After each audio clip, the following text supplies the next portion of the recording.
is this fire growing so fast? I guess I would generally say, when we look at fire behavior, the three things that we're looking at is fuels, weather, and topography.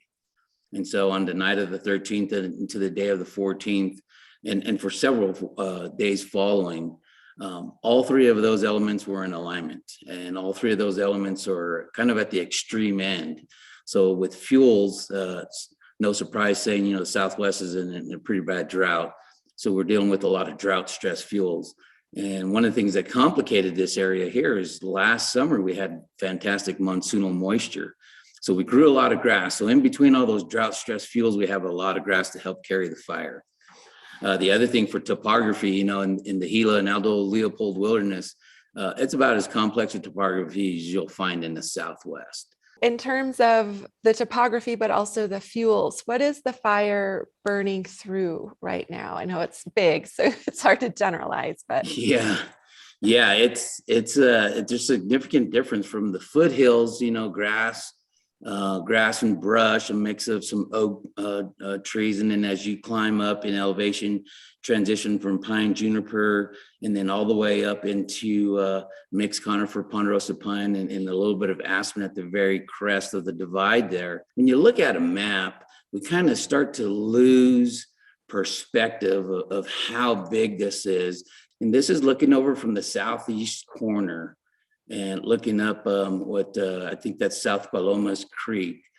And this is looking down from the Hermosa country, 6,000 feet, 6,100 feet, up towards Reed Mountain. That's just at 10,000 feet. And so you can see the transition from the fuels down in that low grass juniper all the way up into the top end pine. That's looking into the Silver Fire 2013. But that's just rugged country. That's tough hiking just to that's a couple of days hike just to get up to the top, let alone manage fire across there. So just a good example of what this fire is burning in, how rugged the country is. Yeah, you mentioned the Silver Fire. I'm also curious if the fire is burning through areas. The Gila National Forest has done a lot of work with respect to fire and treatment. So I'm curious how the fire is acting in burn scars or prescribed or treated areas versus maybe areas that haven't seen fire in a while. You're right. Gila National Forest, one of the leaders in the entire country with the use of fire, prescribed fire, natural fire. But under conditions like this, it's still going to move through those units, those areas. They're designed to slow fire, bring fire to the ground, just reduce that unnatural high severity type fire.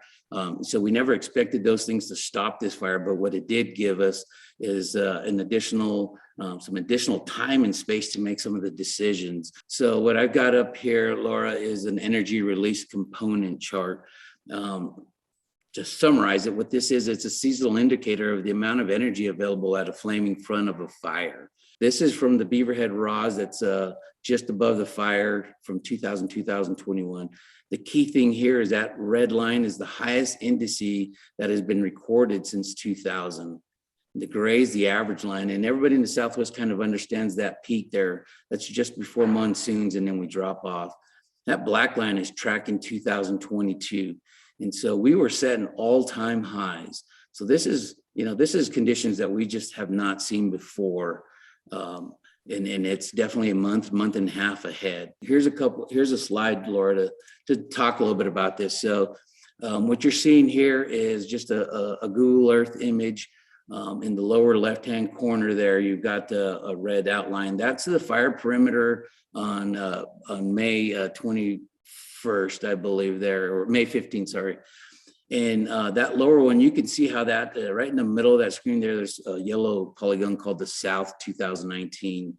That was a wildfire that happened a few years ago. And as this fire was growing and rapidly pushing uphill towards the Continental Divide, you could see where this fire actually had to split and go around that fire. So that previous footprint there made a significant difference in how fast this fire moved up. And then just above that, you see the top yellow polygon. That's the Round Fire of 2017. And you could see the fire moving around that. And like I say, they eventually moved through there. but what it did is it slowed that fire down. It brought it down to the ground.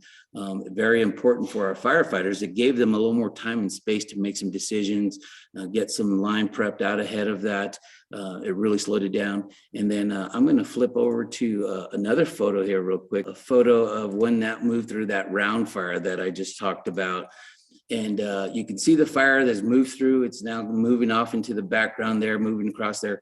But the key thing is this fire has already moved through here, and we can still see a lot of standing trees, a lot of green canopy. That is what the intent of those fuels treatments have been able to do. So reduces the severity of these fires, really helps out as we continue to make progress around the north side of this fire. On that right-hand corner, you can see a separate red polygon. That's firing operations that the firefighters are doing to try to get ahead of this fire, to box it in. And they're going to be coming into some prescribed fire units, the Area 74 prescribed fire units the Gila National Forest conducted in 2018. And those firefighters are already seeing a difference in fire. They're able to hold the fire. They're able to bring the fire to the ground. So significant difference in previous treatments and how this fire is burning. Completely expected to burn through there, but it brings it down to a lower severity.